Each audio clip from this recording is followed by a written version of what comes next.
Are you still with us, Zuleika? I'm here. Sorry, just bear with me. I'm just sorting her down. I'm here. Please start. Okay. Okay, we usually get a little feedback from various members here at the beginning. And Zuleika, I hope you don't mind, but what we do with a new participant is we ask them some questions and find out a little bit about them. So, Right, sure. No issue at all. Can you see my still 90 degrees off? Can you yeah, hear it's still 90 degrees. Gosh, I'm sorry, you'll have to. No, we can't, then the There volume you go. stops. I know, but then you won't be able to hear me. So I'm afraid you'll have to bear with this if that's all right. Yeah. Just for today. Okay. Okay.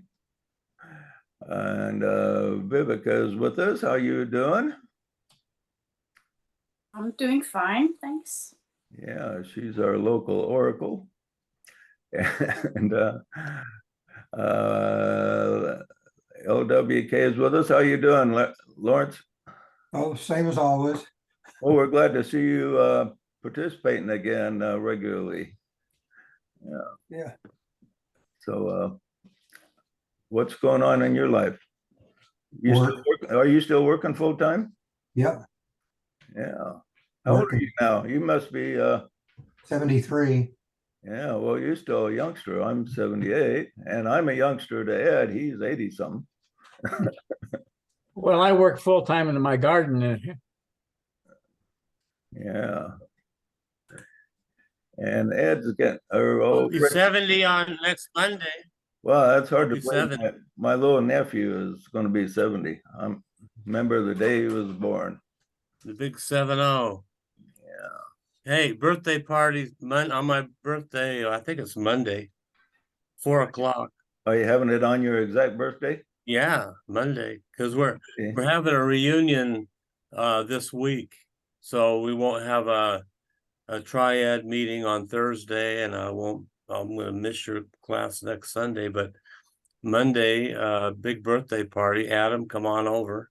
Where are you having your reunion at? Blackfoot. Oh, Blackfoot, huh? Oh, okay. Yeah, everybody's gonna be there. You're invited. Yeah, I don't know if we can make it, but we'll keep that in mind.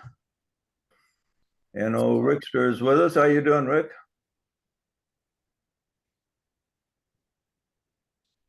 You could say I'm doing super ohm. Super ohm. Tell us what a super ohm is. It's this I don't know what you'd even call it, like a coaster that's it's all hand stitched. Okay.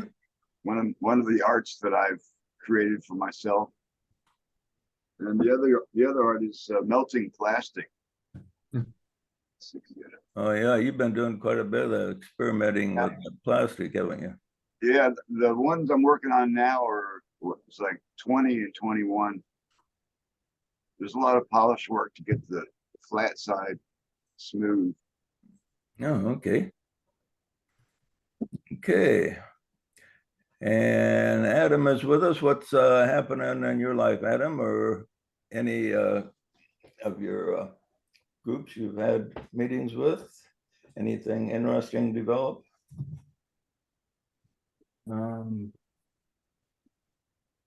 Gosh, it was a busy week. My father crossed over a couple weeks really? ago.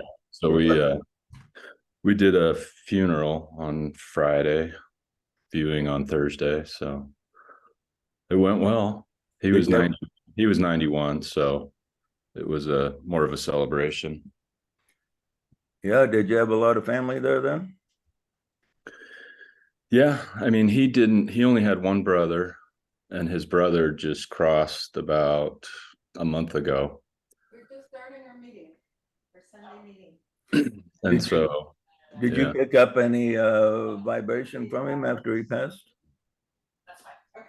Marnie thought she sensed when he crossed. We had been with him all day, and just we knew he was close. He was unresponsive, hadn't been eating he was on hospice the last 10 days. Yeah.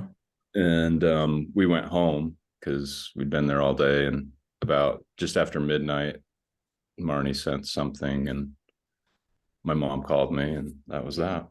So Okay. it was a blessing.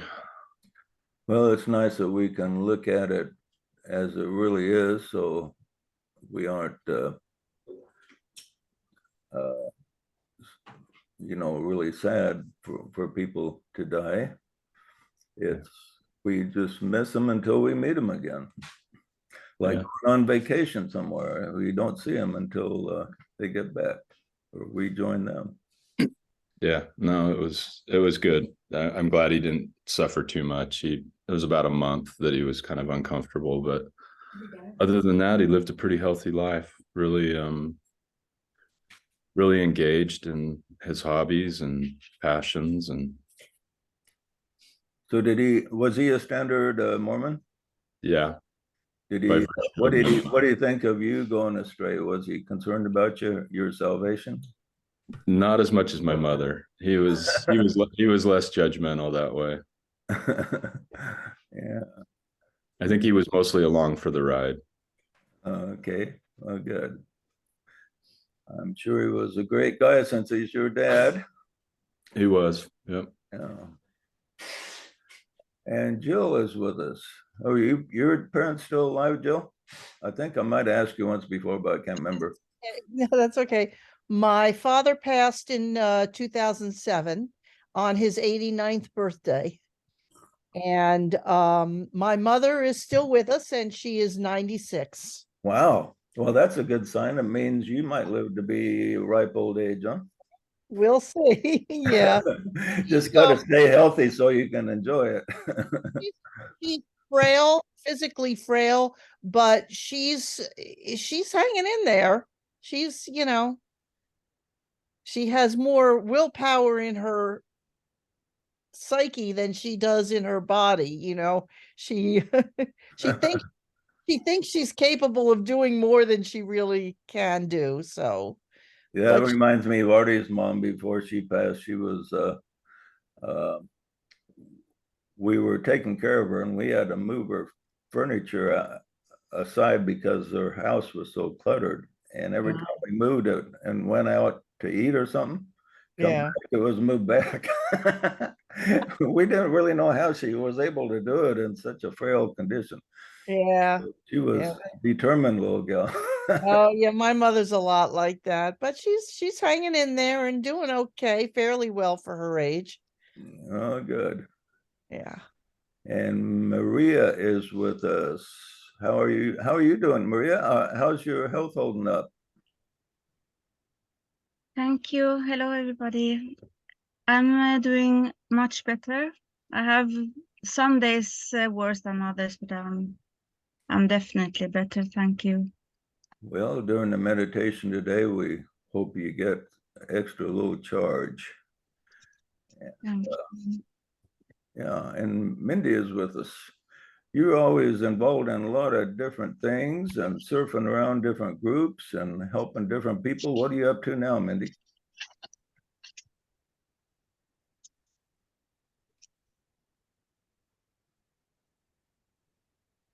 I'm not sure if she has audio there. Okay, let's go back to Curtis. Did you give a class this week and want to give us a brief rundown of the highlights? Well, I sure will. Yeah, well, speaking of age, my dad's 94 and he's too ornery to die. Heaven can't hold him and hell won't have him. So we wonder if each year is going to be the last, but we're all congregating one more time. So we'll see. Yeah, I was surprised how long he is lasting. That's after he went through life and death experience, what, about 10 years ago now? He's gone through, yeah, he's had about 10 near-death experiences. One when he was flying a crop dusting plane and hit the power lines and thrust Atomic City into complete darkness. Oh, really? So the people came over, Idaho Power came over to find out who did what, and he said, yeah, man, you wouldn't believe this airplane came flying through here, broke them wings, they flew that away. Lucky you didn't get electrocuted, huh? No, I was thinking back, he was hospitalized about 10 years ago. We thought he was on his last leg then, didn't we? Yeah. Oh yeah, back then. Anyway, yeah, we had a good class. We're about at the end of this book, and but it's talking about the creation and the necessity for the new group of world servers. And he says the new group of world servers provides essentially a training ground in the field of experience for those who hope to grow in spiritual stature and to fit themselves to be active, directed disciples of the Christ, and to also to aid in the reappearance of the Christ. Because one of the things he learned 2,000 years ago is he had to have more close disciples than he had. He didn't have a strong enough foundation. So he's building a foundation out of us, basically, all the people that are aspiring to receive the Christ in his reappearance. And he says there are 5 prerequisites for a person who's a part of this group as they prepare the way. And they're on Zoom, so you can listen to them. But the first one is courage. You know, you have to go against the grain. Sometimes your family, it doesn't support you. They don't understand you. You really have to step up and step out. So the first one is to be courageous in presenting ideologies and the material that might wake people up. And for the other 4, you're going to have to go to the Zoom.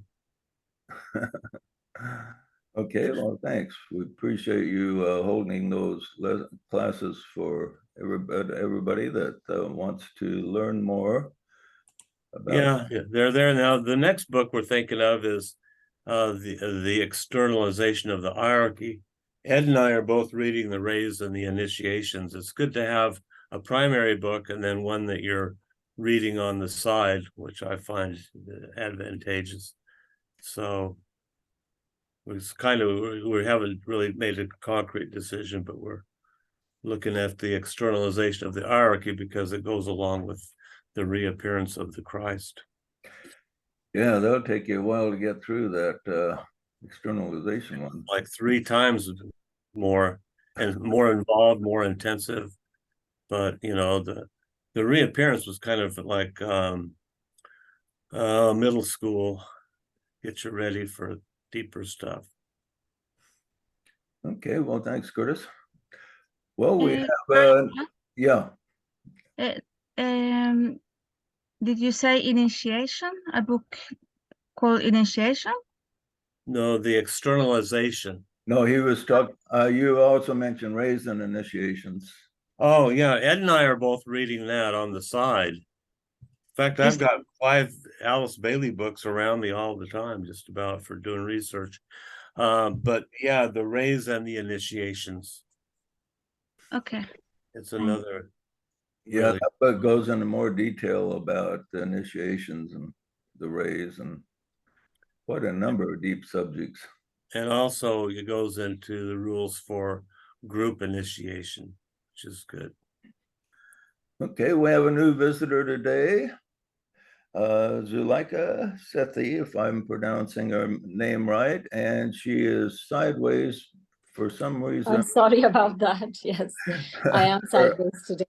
What, your audio just works when you're sideways today? Well, today I'm afraid you'll have to put up with that, but going forward, I will make sure that I am not sideways. Okay, yeah, she made several comments on the keys, and she sounded like an interesting person, and I contacted her, and she seemed very interested in the molecular concept. So we invited her to join with us today.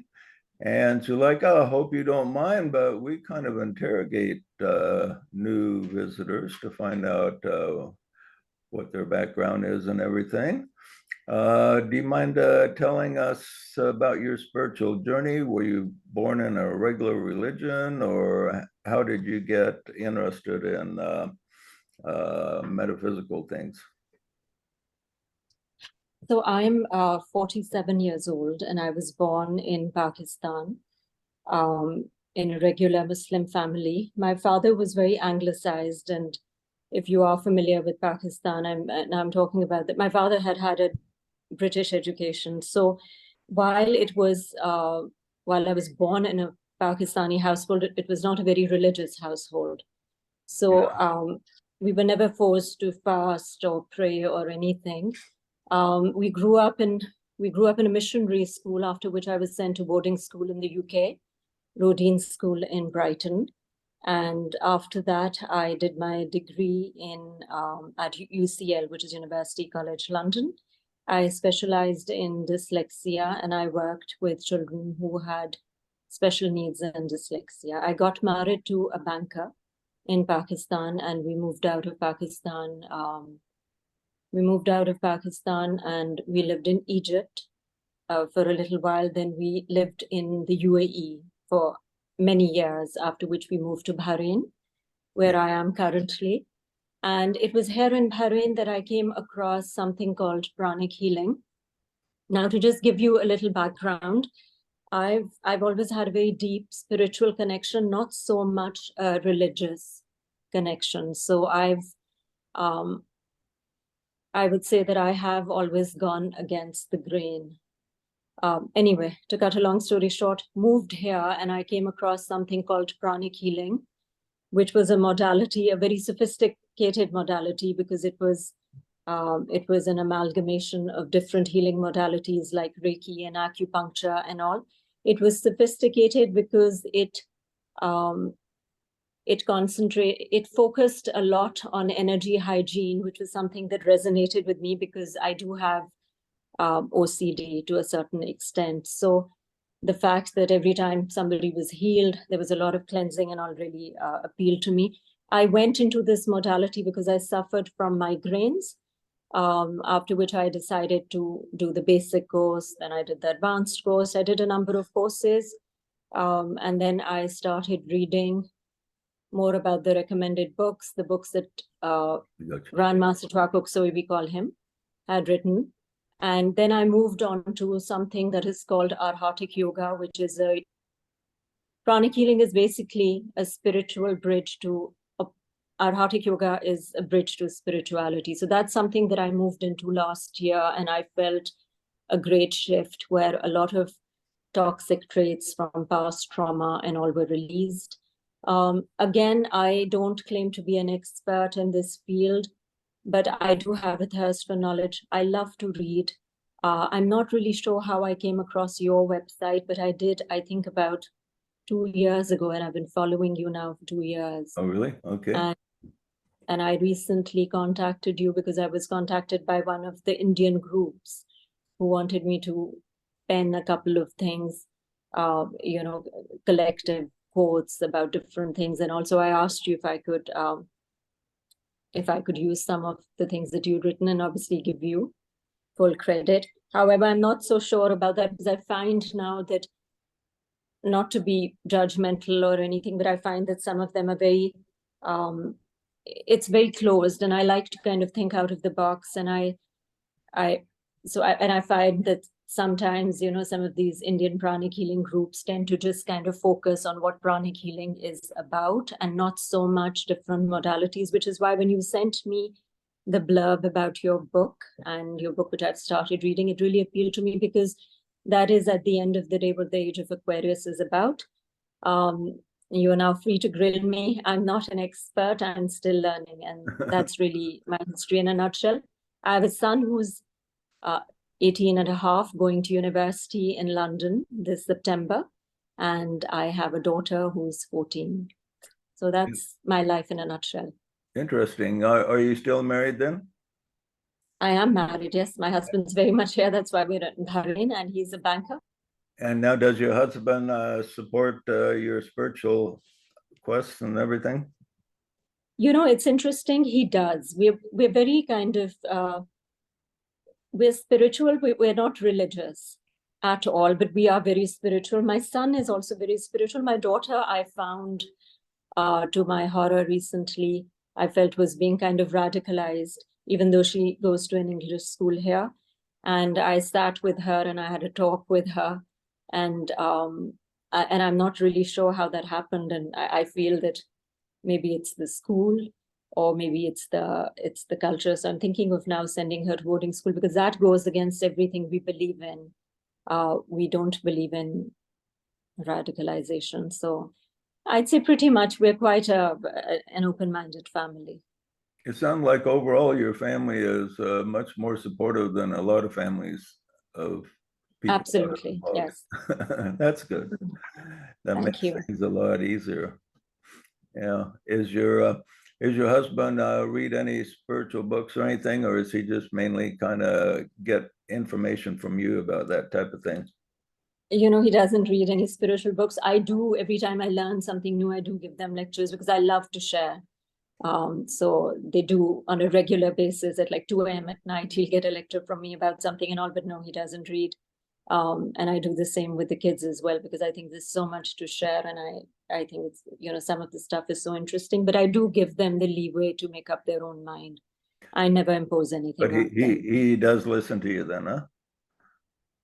I don't know if he listens. Yes, he listens to me. I don't know if he listens to me. If that makes sense. Now my wife is really into healing, and she listens to, I would guess, about 3 hours of audios or videos every day on stuff. Oh, She that's loves sharing fabulous. stuff with me. On That is type wonderful. of thing. But okay. Does anyone have any questions for her? I do, JJ. Zuleika, I might have missed this, so I apologize if it's making Not you repeat. Where do you live now? I currently live in Bahrain, which is a tiny little island, the little cousin of Saudi Arabia, if you know. But it's a beautiful little place with people who are very educated and enlightened and always willing to learn, which is why I think pranic healing has spread here despite the roots being non-Muslim. Okay. Yeah, I had to look it up. It's in the Middle East, or a little island. How many people live there? Oh my gosh, it's tiny. It is very tiny. It's like, oh my God, I don't even know how, maybe like smaller than Manhattan kind of situation. Yeah. It is tiny. Interesting. Yeah. Is your husband a banker there too? He is a banker here, yes. He works for Arab Banking Corporation. He was with Citibank for many years while we were in Dubai and Egypt. And then when he moved to Bahrain, he joined Bank ABC, it's called. It's primarily a Libyan-based bank. And it's now called Arab Banking Corporation. Okay, interesting. Okay, any other questions for her?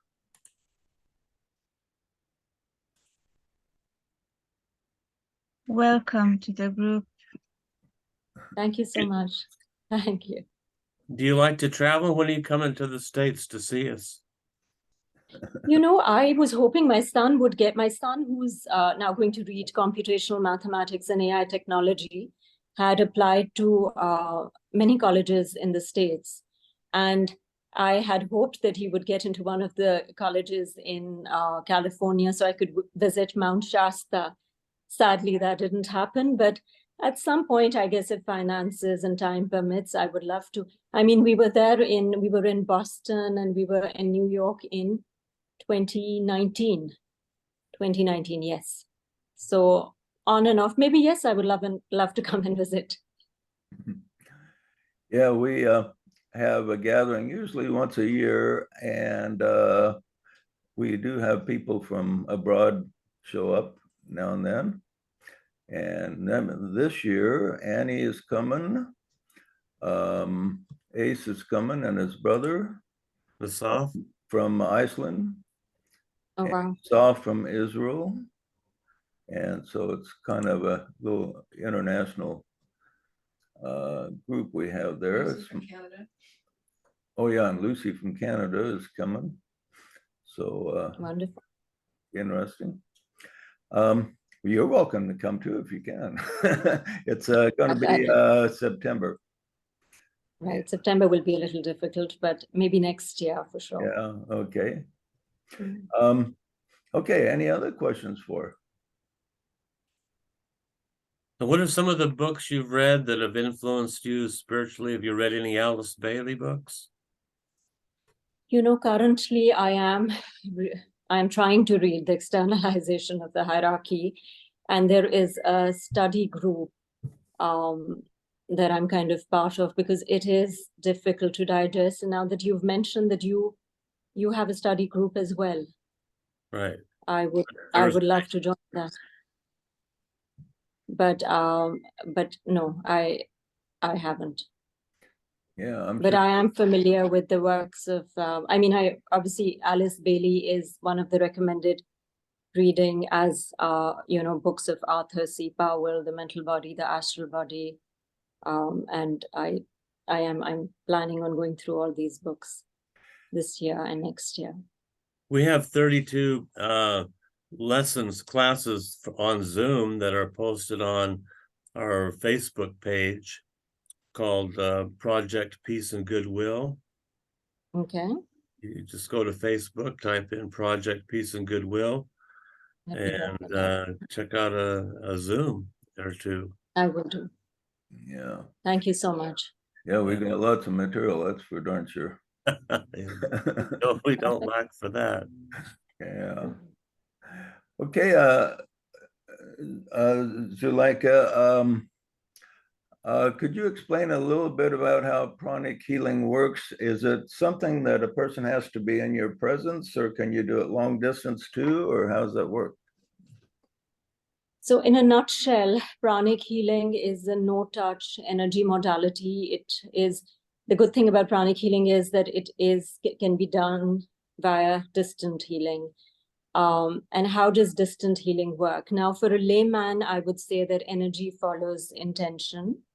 And if I intend that certain things are going to be healed, I as a healer can heal those, and you don't need to be physically present in front of me.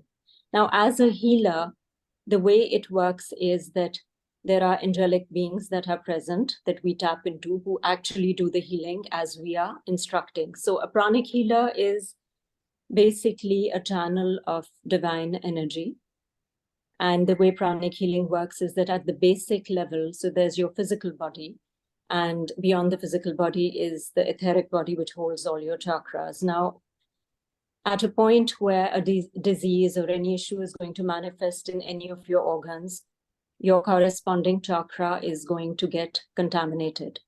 The way basic pranic healing would work is that, for instance, if you were to come to me and you were to tell me that I'm not feeling well and nothing beyond that, I would do a basic scan. So in pranic healing, we are trained, we're very heavily trained to hone our senses and our skills to scan.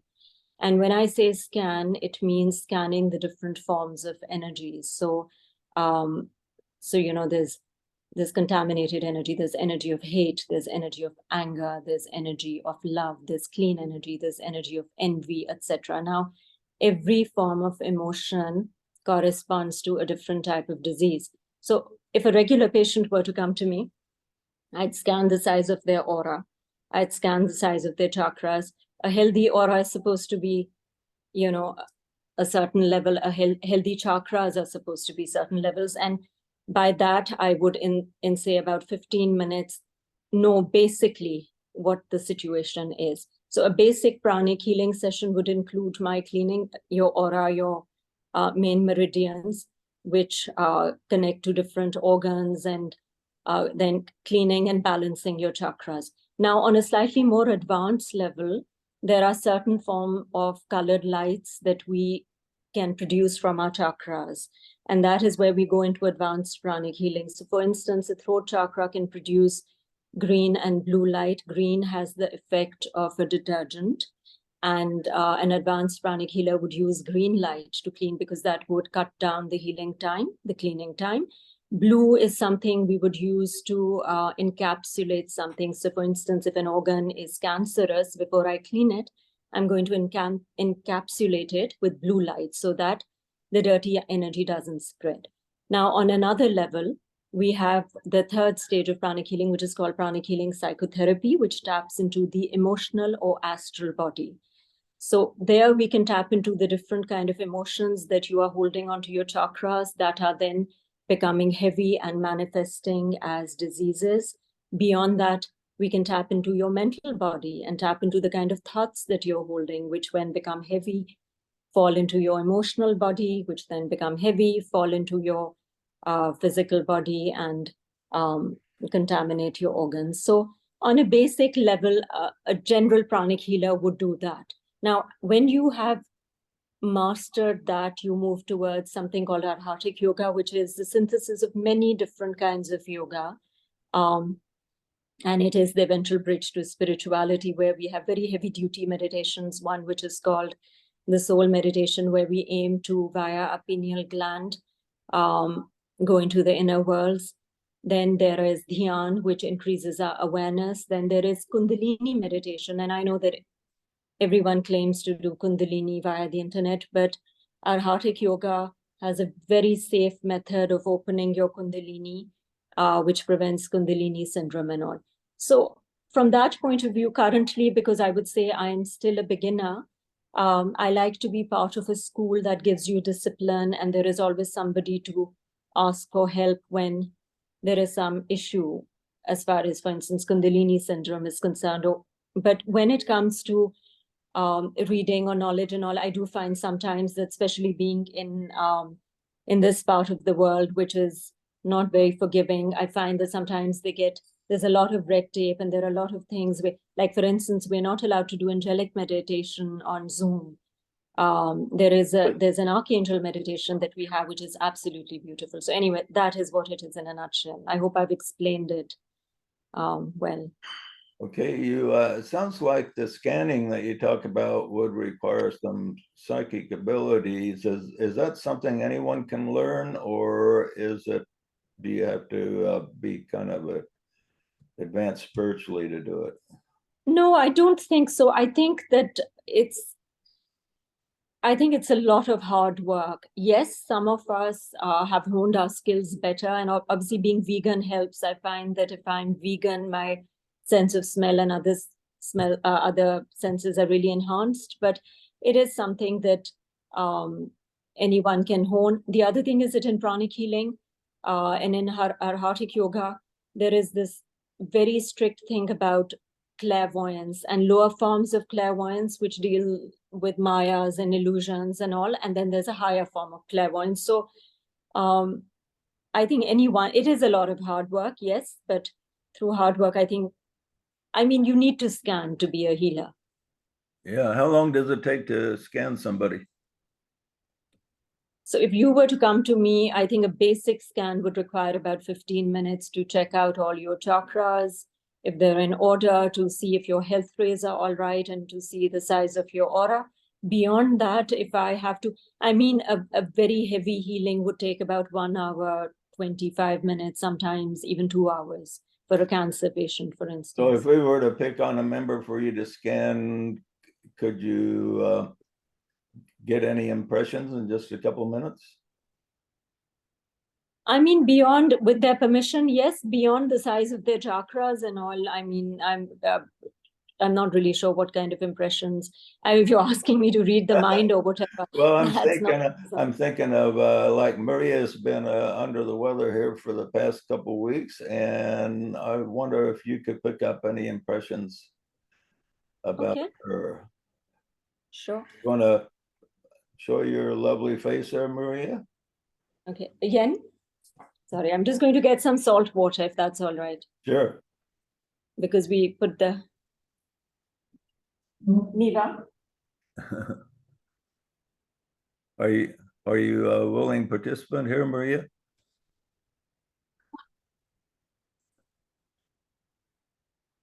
Are you there? You're on mute, I think, Maria. Yeah, I'm here. Oh, okay. Okay, here I am. I have my salt water. Okay. Maria, can I see your face, please? And do I have permission to scan you? Consent, please. She wants permission to scan you, Maria. You got permission if I am the one that is. Okay. Now, can you just relax, uncross your arms and legs? If you can connect your tongue to your palate, otherwise just relax and breathe normally.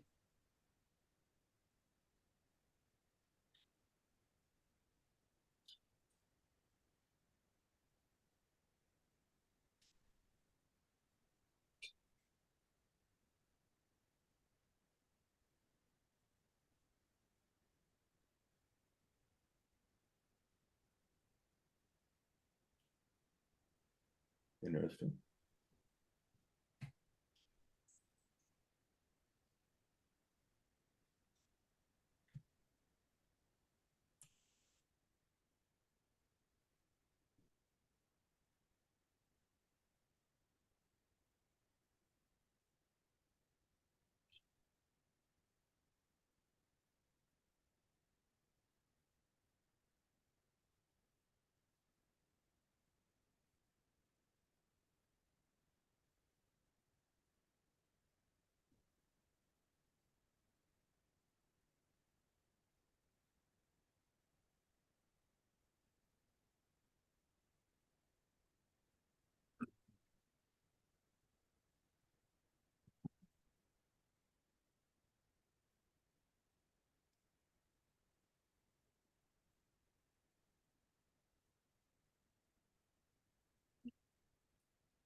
Okay. So basically, her health rays, which are supposed to be like this, are all tangled. So she would require, I think, a couple of general sweeping we called with green light would really help her help her feel better. Her spleen is congested.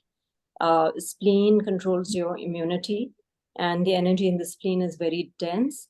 Her solar plexus, I also felt, was congested. Her heart chakra was depleted, front heart.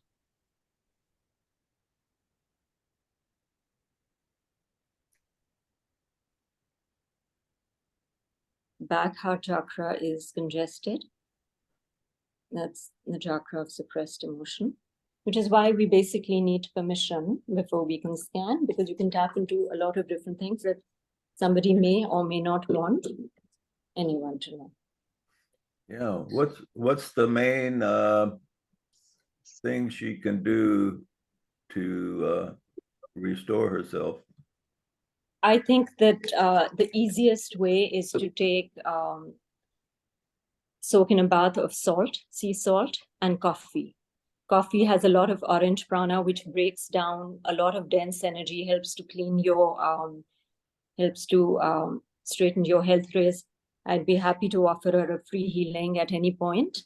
And her spleen is congested, so she needs to be somewhere where there's a lot of fresh earth prana, because that's where the spleen absorbs, like where there's fresh grass, and the navel is also, her navel is also congested. So I think in a nutshell, maybe a salt bath every single week, where you either stay in a salt bath or you put a lot of sea salt and coffee and leave on for 5 to 7 minutes and scrub the main areas where your chakras are and then wash it off. That should help. Well, coffee is a new one on me. I've never heard of that one before. That's interesting. Coffee has a lot of orange prana. And if you're on the go, and the quickest way to kind of clean your aura is to have black coffee without milk. That will break down a lot of impurities.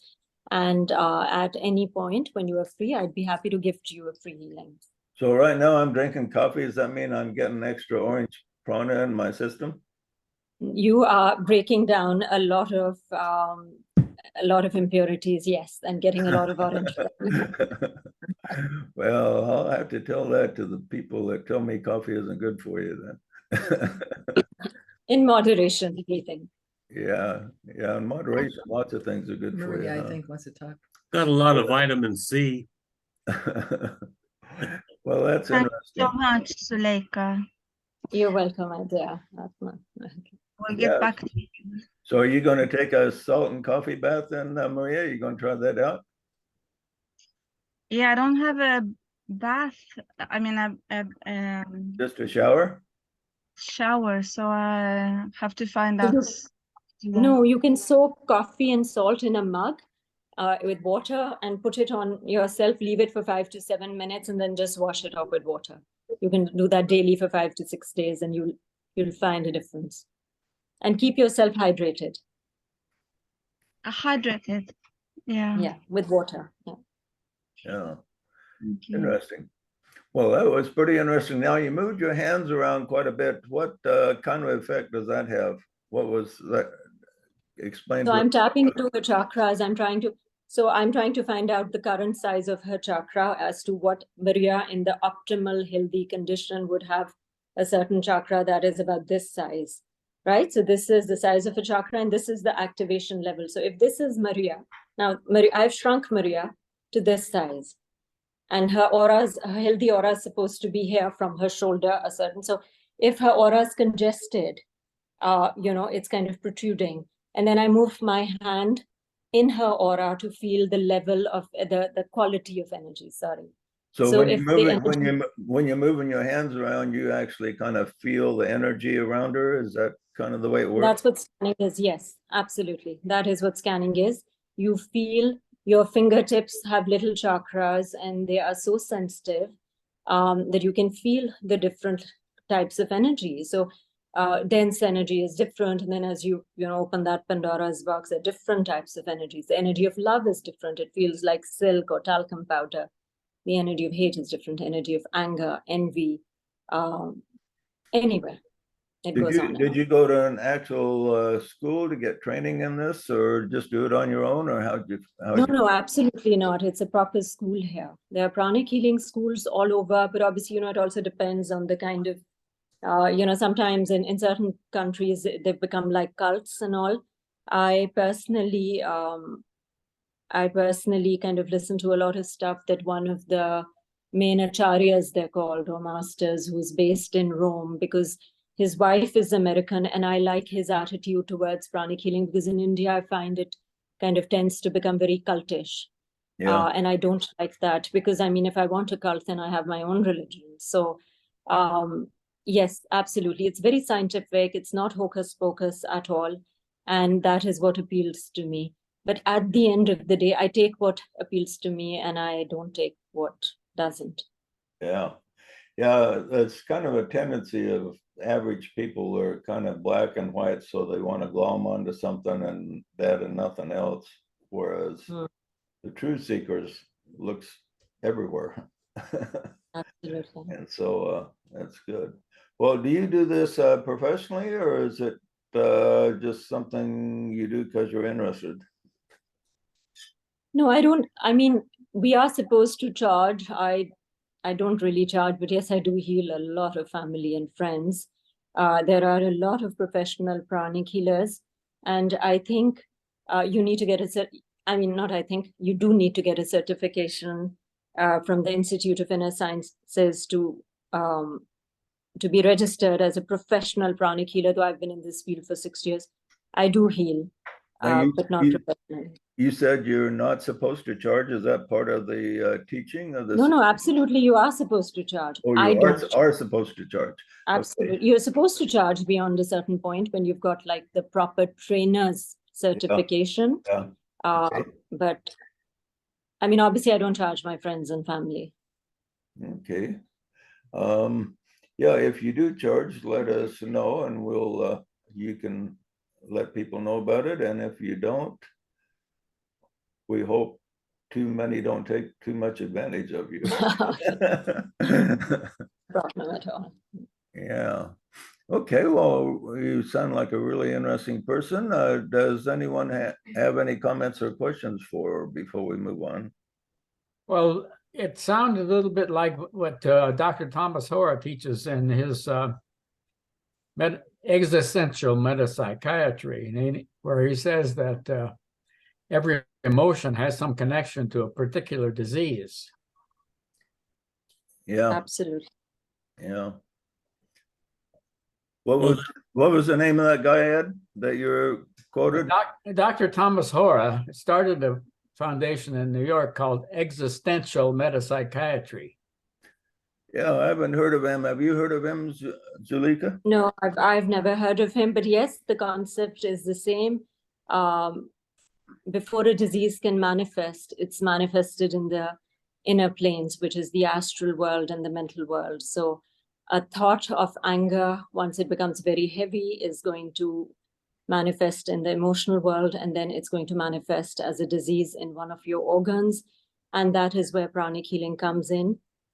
We try and remove that energy. Obviously, the patient also has to be willing to let go, and a lot of forgiveness is required. And yes, so the concept is the same, though I'm not familiar with the author that you're talking about.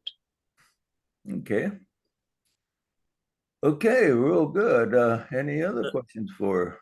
Well, the Tibetan talks a lot about using your hands in healing, moving energy, dispersing negative energy. And if you watch entertainers or speakers, like what's his name? Tony Robbins? Yeah, Tony Robbins, he's a master at using moving energy with his whole body. So, it's one of the key modalities, I think, of moving energy is using your hands, healing. Yeah. Yeah, that is what pranic healing is about. And we need to have a disposal unit. And normally I always have a salt water bucket where we dispose of the energy. There are a lot of angelic beings present as well, healing angels who also help.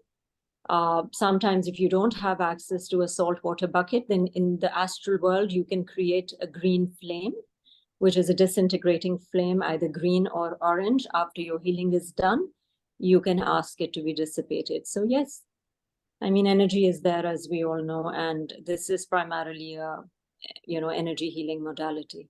So how do you use salt to dispose of energy? So salt and water will break down dirty energy over a period of time. So what I would do is I would dispose of the dirty energy in that, and then put it next to an Om mantra for about 5 to 6 hours, after which I would dispose of it somewhere outside when I feel that the destructive energy has been kind of transmuted and So can no longer the harm. salt water actually absorbs negative energy? It does, and it breaks it down as well. And an Om mantra or something like that would help transmute it. So when you do dispose of it, preferably not in your garden, but possibly in a gutter outside, the energy beings that are there will not be harmed. Okay. And that's where harmlessness comes in, I guess. Well, you interesting addition to the group here. You will bring quite a bit of extra knowledge that others are not familiar with. So we give you a big welcome. Thank you. I really appreciate it. One of the uses of salt is another way of blessing a room that you go into. Let's say you go into a new home or something, and you want to cleanse it from the vibrations of those who occupied the space. You take salt water and with the incense and with the attitude of meditation, you go in, you bless the room, and you sprinkle salt water around. Because salt absorbs the energy. And incense, again, interestingly, I use a lot of incense because sandalwood, for instance, destroys mental thought forms. And eucalyptus destroys emotional thought forms. And rose, which has the highest frequency, destroys all kinds of negative energy. Yes. So for instance, if you're moving into a new home, I would put salt and water buckets overnight. I would play the mantra Om or any other mantra that is a cleansing mantra that appeals to you. And absolutely, I would light incense in every room of the house and air the room. And I think pretty much after that, energetically, your house would be clean. There are other ways we clean as well. There is something called electric violet, which we tap into, which enters us through the crown chakra. Now, for that, you need to have a really big spiritual cord, which means you you need to be basically a good person. You need to have, you need to be able to tap in that, because that's divine energy. That energy has the power. It's like the violet flame. That energy has the power to transmute any form of negative energy. So for instance, when my son was going to boarding school, I did clean his room a couple of times with electric violet from a distance. And then you can scan before and after. You can see, you know, how dense the room was before and how clean it is after. So do you so work that's what it is. do you work with the essential oils too then? Oh, absolutely. I'm crazy about essential oils. I worked with a lot of essential oils from Astara. You might be familiar with that, Astara in California. And I work with a lot of doTERRA essential oils. What's In fact, what's your favorite three? Oh my God. So, you know, I have an addiction. I drink a lot of tea tree oil. And I mean, that's crazy. I shouldn't, I know. You drink, but you drink tea tree I know. oil? Can you imagine? I drink tea. It's a really. Well, I drank a couple drops one time and about threw me for a loop, I'll tell you. No, but I'll tell you about doTERRA is one of the companies that I get my essential oils from, because there's no middleman. So if you scan the essential oils of doTERRA, the energy is so pure because they've been ethically sourced. Yeah. Whereas a lot of, apart from the fact that they're also very pure, whereas a lot of other companies that are not going to pay the harvesters, you know, the energy is not going to be as pure. So my three absolute favorite essential oils, I would say, is tea tree. Second is something called rue, which I get from Astara. It doesn't smell nice at all, but it is like how do you spell it? How do you spell it? RUE. Oh, I'm not familiar with that one. And well, if you read up on that, apparently ancient witches used to use it. And I feel that I've been a herbalist or a witch in many lifetimes. So rue doesn't smell nice, but it's a flamethrower and it cuts through dense energy. So I make a lot of rue blends with spring water, and then I bless it with EV, which is electric violet. So tea tree, and then rue, and then rose oil, which is very expensive. So I use geranium instead, and I bless it with pink and gold. Now, pink energy comes from your heart and gold energy comes from your crown. So when you bless these oils, the beings go in it, and then the frequency of the oils becomes higher. So I then use them as sprays to cut through dense energies. I use a lot of them in my healing work, where I put rose water, essential oils, and ethyl alcohol, because that's necessary for energy hygiene.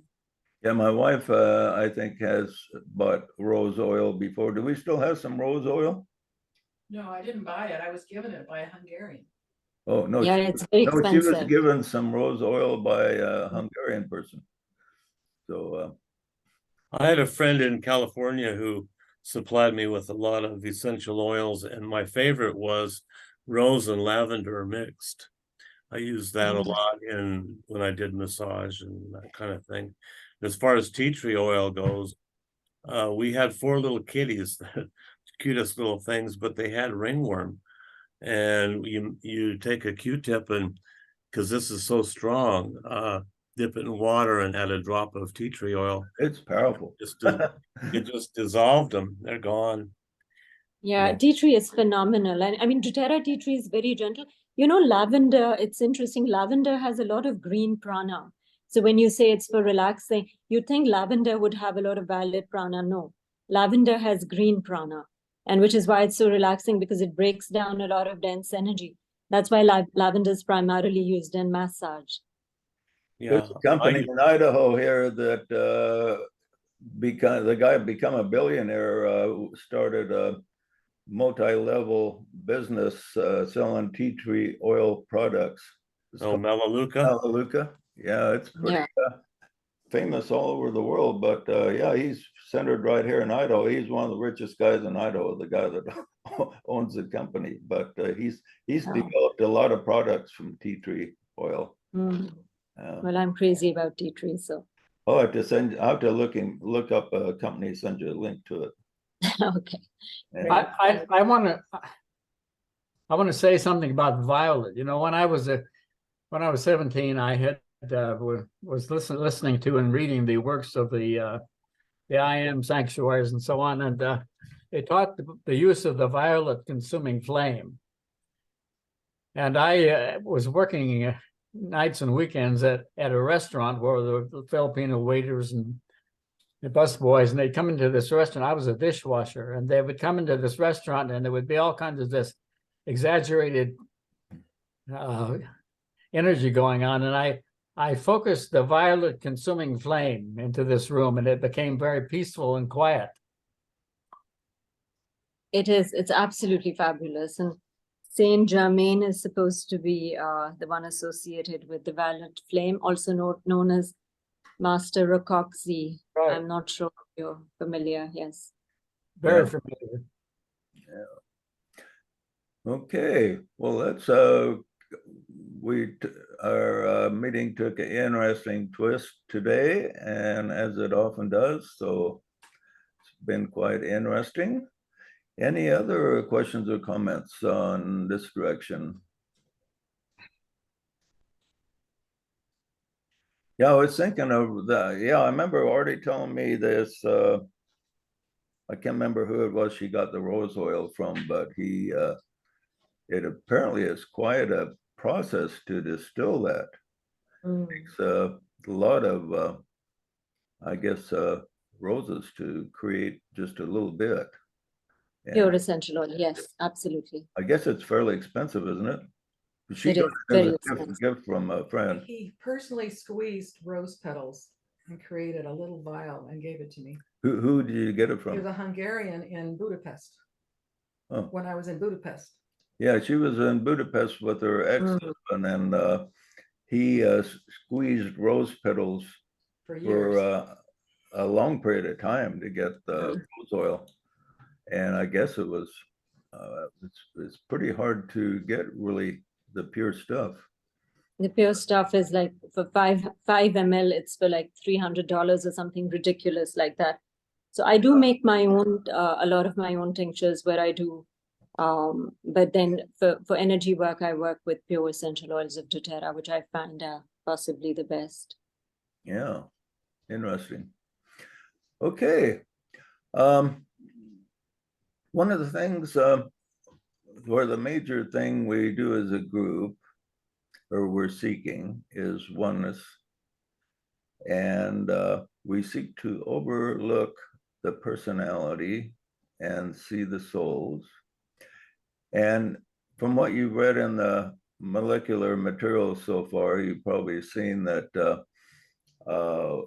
what we're seeking to do is to create a link to the hierarchy through the Christ. And similar to what Jesus did with his 12 apostles.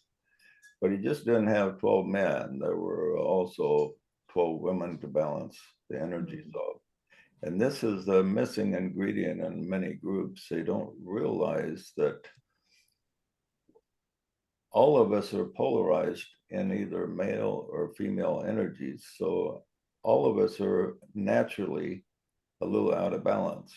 Matter of fact, the whole universe is created by energies that are out of balance. If all the energies in the universe were balanced off, the whole universe would just disappear and go back to pure spirit. But pure spirit, the energies, when the energies become just a little bit out of balance, then form begins to materialize. So is that when they would reach a 0 point? If they yeah, were if totally balanced? if we can reach a 0 point as a group, we then produce a conduit that connects us to the spiritual planes, and the hierarchy that then can work through us without the tremendous impediments that normally surface. But yeah, to balance off the male and female energies is actually a spiritual science. For one thing, everybody has different amounts. Like on a scale 1 to 10, on the male and female side, Curtis is probably at least an 8 on the male, for instance. And Maria is very feminine. She's probably an 8 on the female side, you know. So then you can kind of tell by looking at people or watching how they act, how much the charge is. Everybody has a different charge. And so if we get a molecule of 24, 12 males and 12 females that are in connection to spirit, and they can balance off the energies, then it makes the spiritual connection much more unimpeded, and breakthroughs can happen. And when it does happen, a human molecule becomes different with different properties than just the individuals. And historically, we don't have any historical record of this happening since the days of Jesus. And we don't have it, but it's been close. But to really activate the molecule, the hierarchy has to see that a group is ready. They can overlook the personalities and see the soul in each other. And then a link will be made, an overshadowing, or what we call a divine possession will occur, and will link heaven and earth with this molecule. And there won't be just one. Last time there was just one. This time one will just be the beginning. And there will be many molecules and then supermolecules, and eventually correspondences to DNA and the human cell on a much vaster scale. So does that sound interesting to you, Zuleika? It's fascinating, yes. Yeah. And some of the principles of oneness are similar to what Arhatic Yoga about, you know, as especially when it comes to looking at the divinity beyond the personality. Yes. Yeah, and there's two ideas of oneness. One is to get a very authoritarian guru and punish everyone that doesn't agree with him. And this way they can have oneness.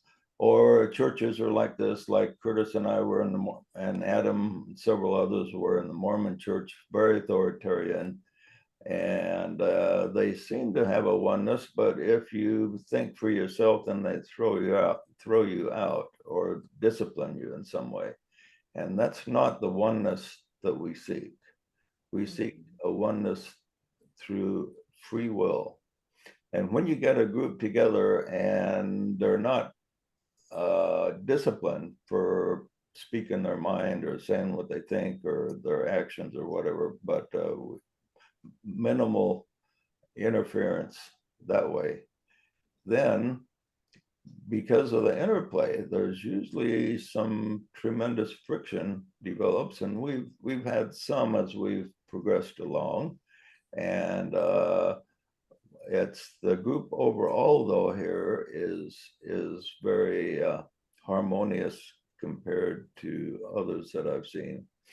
But a lot of people think that yeah, you get a group together, you have a meditation, there seems to be oneness, but they haven't been tested by, say, working together on a project and having to cooperate and having to tune in to what the soul really wants. That's what a group that's molecular has to be able to do.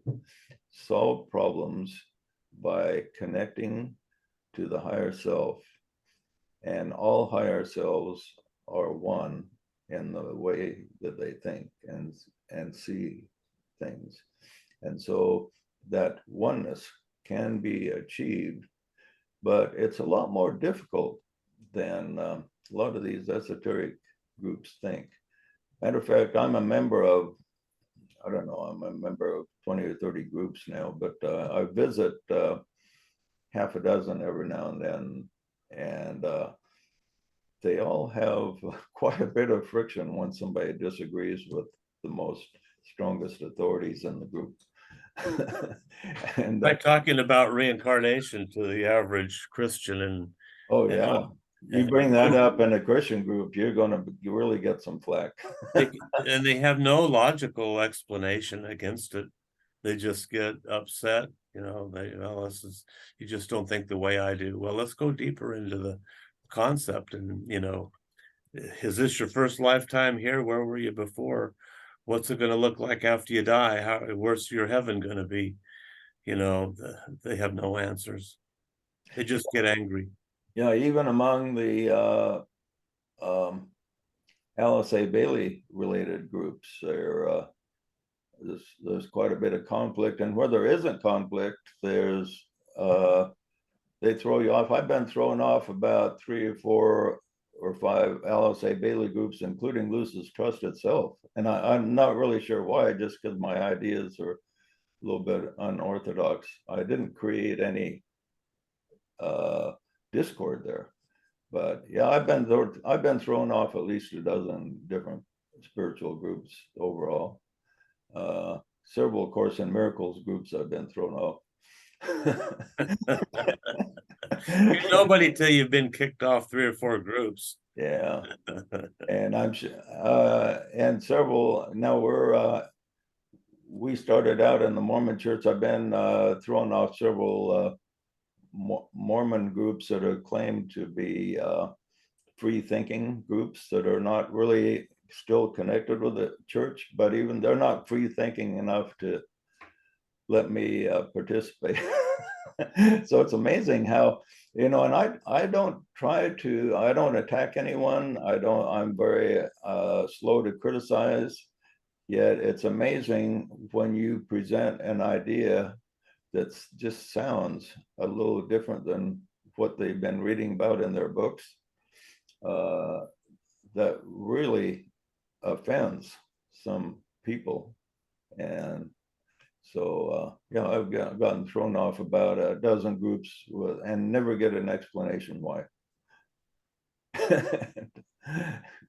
Rebel rouser. Yeah, yeah. But like to stir the pot a little bit. Okay, we always have a meditation in our group, so we'll have a meditation to wrap things up. And so we'll proceed. We sound the Om with the idea that the O sound destroys barriers between spirit and matter. And the M solidifies the connection to spirit. Oh.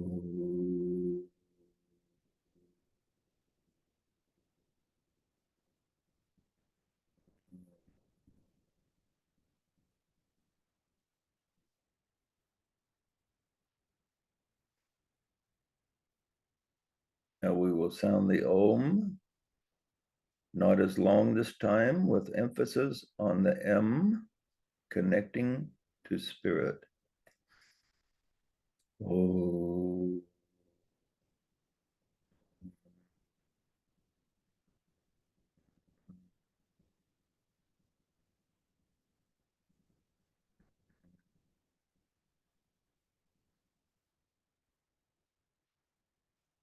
This time we sound the M, feeling the connection, feeling as if you're being lifted up.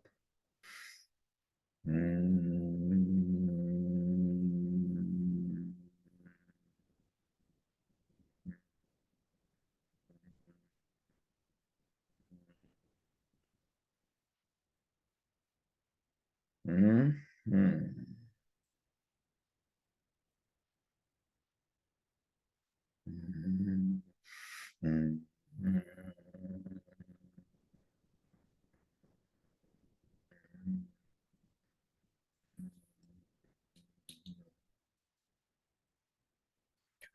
We thank you, Father, that you have revealed to us your protective universal light, that within this light is complete protection from all destructive forces, that the Holy Spirit of your presence permeates us in this light, and wherever we will, the light to descend.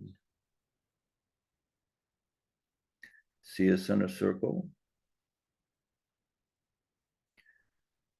Visualize celestial beings joining us to complete the 24.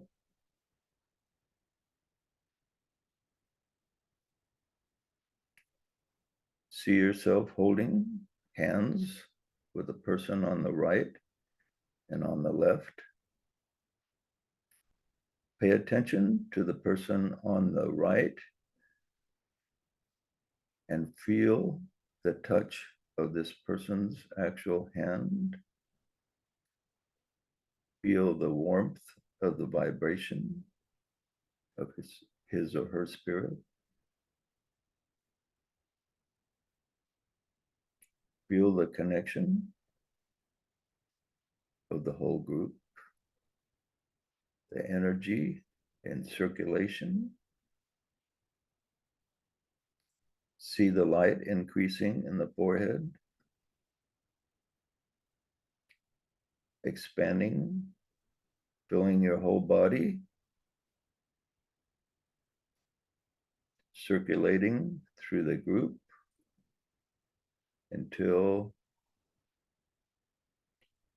the whole group is engulfed with light.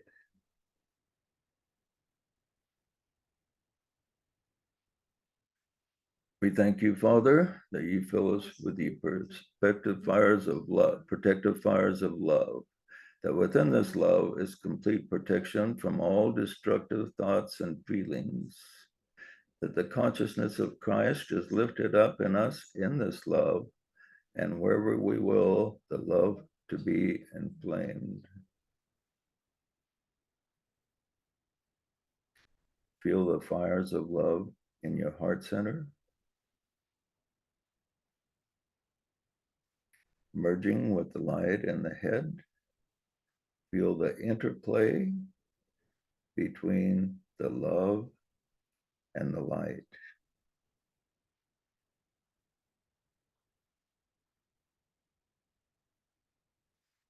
And in the center of the circle, we see a point of light increasing in strength. We see the light that is manifesting a greater light within the lesser light. The greater light amplifies until we see the appearance of the master in the center.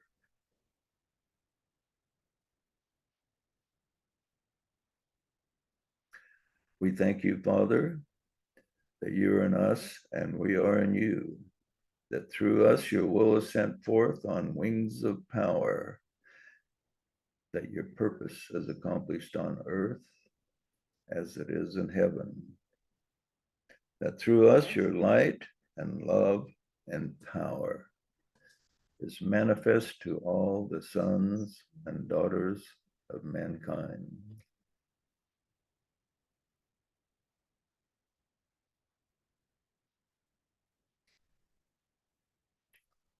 Focus on the presence of the Christ in the center. He raises his hand and you see him point his finger at you. And you know that everyone in the group feels the same thing. And you feel an energy flowing from his hand into your forehead, permeating your entire body and being.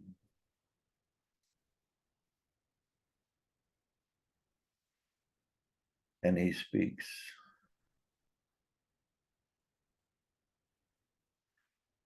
My friends, I want you to be aware of your connections. You're more connected than you realize.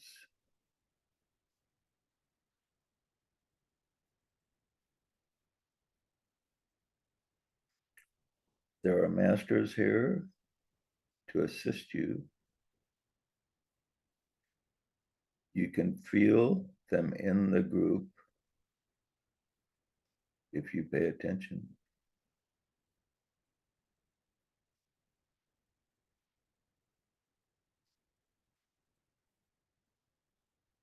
And you are connected to me. And let me show you other connections. He raises his hand to heaven, and there is a pillar of light ascending to infinity. And we follow that energy. And he says, I will show you my connection.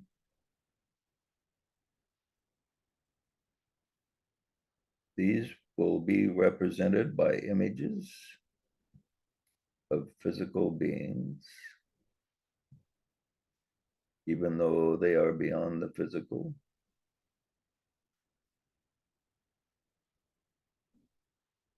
And we follow the energy of the pillar of light, and it takes us to the Ancient of Days. And associated with the Ancient of Days are three Kumaras called the three Buddhas of activity that assist him and counsel him.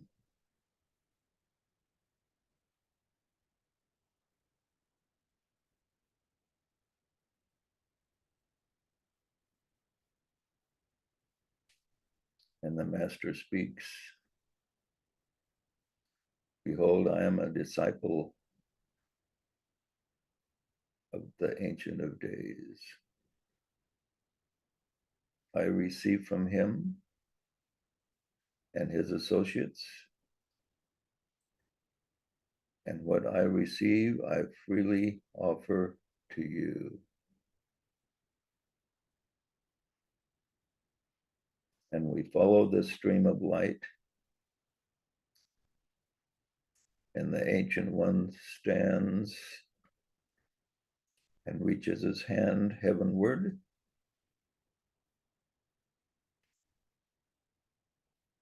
And we sense him saying, behold my connection to the solar logos, that great being that occupies the sun and the planets as one great life. And the beam of light shines upward to the sun.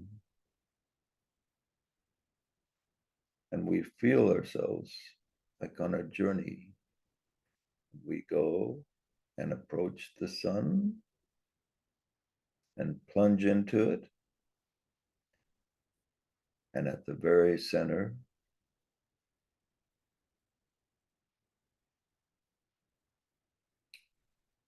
we see a great being sitting on a throne, surrounded by seven great entities that represent the logi of the seven sacred planets.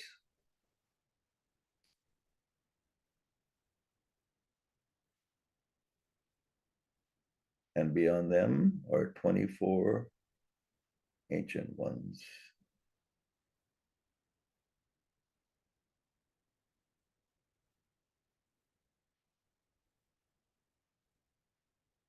creating the higher correspondence of the molecule that we seek to establish.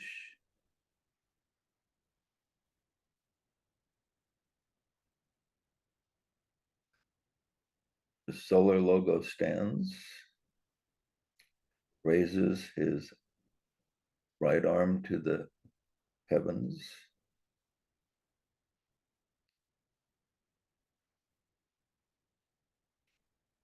and tells us that there are many connections higher than he. And we follow this stream of light,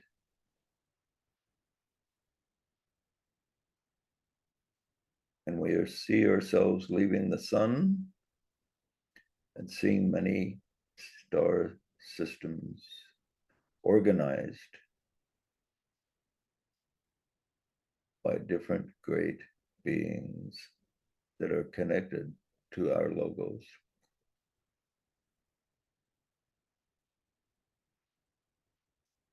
We see ourselves moving beyond until we see our whole galaxy. And then we see many galaxies without number.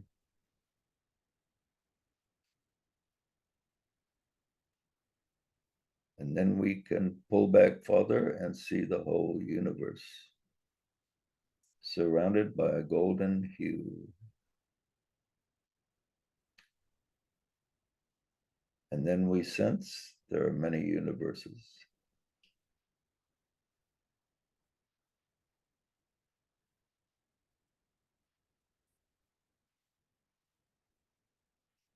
And the solar logo speaks to us.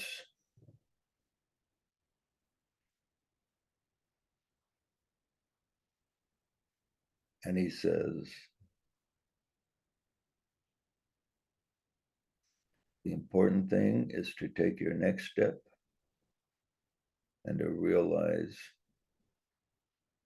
how many steps there are that can be taken. But your next step is oneness. Oneness is the beginning of all spiritual progress. You can only go so far alone. And then your progress comes to a halt. And this is what is meant in the scriptures by damnation. Your progress comes to a halt until you are willing to take your brothers and sisters with you and recognize the oneness. We come back into our group.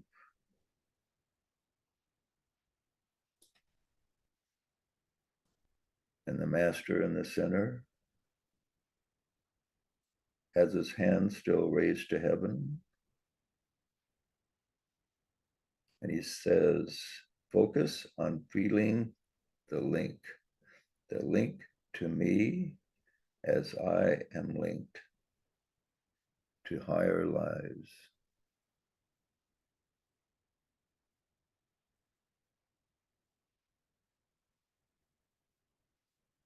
In a moment of silence, feel the flow of energy going to where it is needed, revitalizing you, restoring you, rejuvenating you. If your link is secure, your vital energy will remain strong. Focus on securing your link. Feel the energy in circulation now.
repeat these words.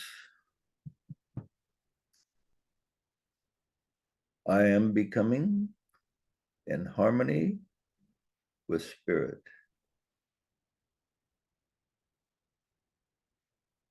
With the presence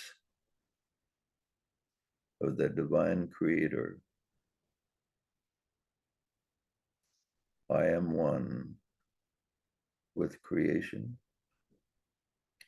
and all power in heaven and earth is mine to manifest the will of God on earth as it is in heaven. May it be done, may it be accomplished, may it be in the now. Amen.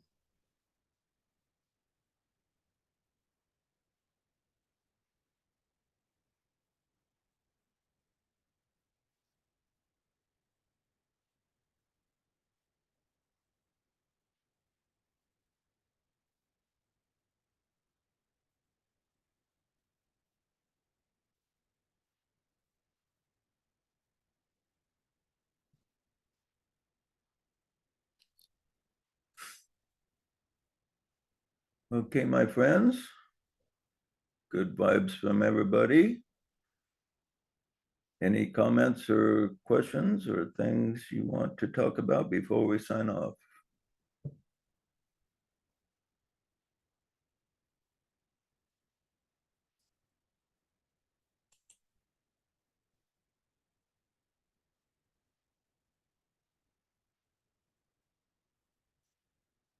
Well, Rain, we haven't heard from you today. You came a little bit late. How are you doing? I'm good. Good. What was your impressions? I I can't put into words. Okay. What did you feel?